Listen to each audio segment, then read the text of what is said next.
The sun fades behind the rows of California ranch-style homes.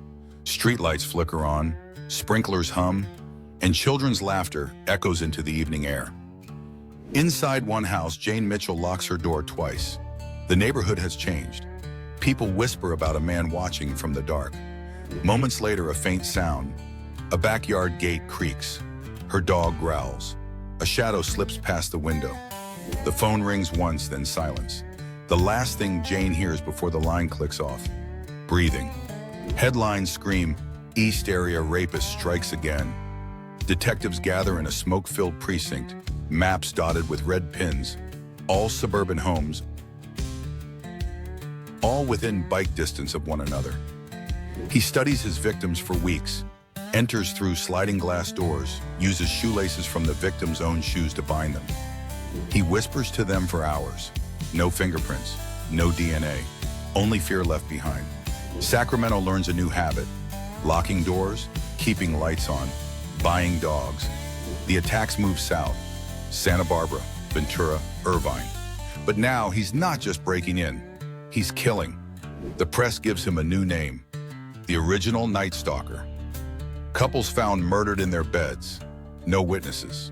Police realize too late, the rapist and the killer are one man. California sleeps in fear. Then, the murders stop. For years, nothing. The files gather dust, detectives retire or die.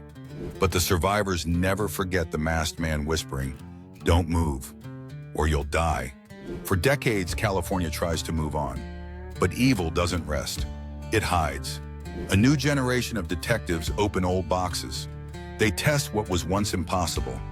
From a single drop of blood, a match. East Area Rapist equals original Night Stalker. The same man. But who is he? Technology has advanced.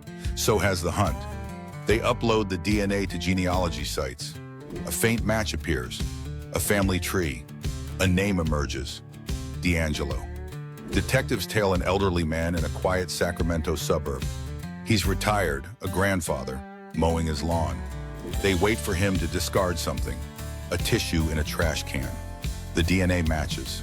Joseph James D'Angelo, 72 years old, former police officer, former husband, former neighbor. The man who had watched them all from the shadows. Survivors now old, faces lined with years of trauma, sit in silence as D'Angelo rolls in on a wheelchair.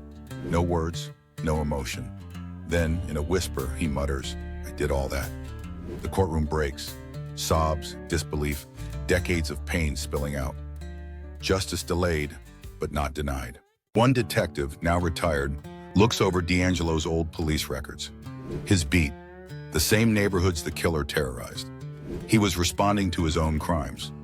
He knew police tactics, scanner codes, patrol routes, the ultimate betrayal, a guardian turned predator.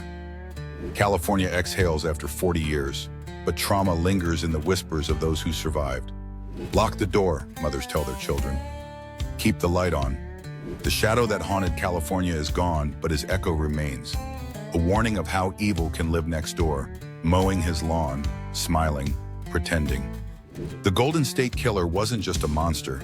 He was proof that time doesn't erase truth. It only waits for it.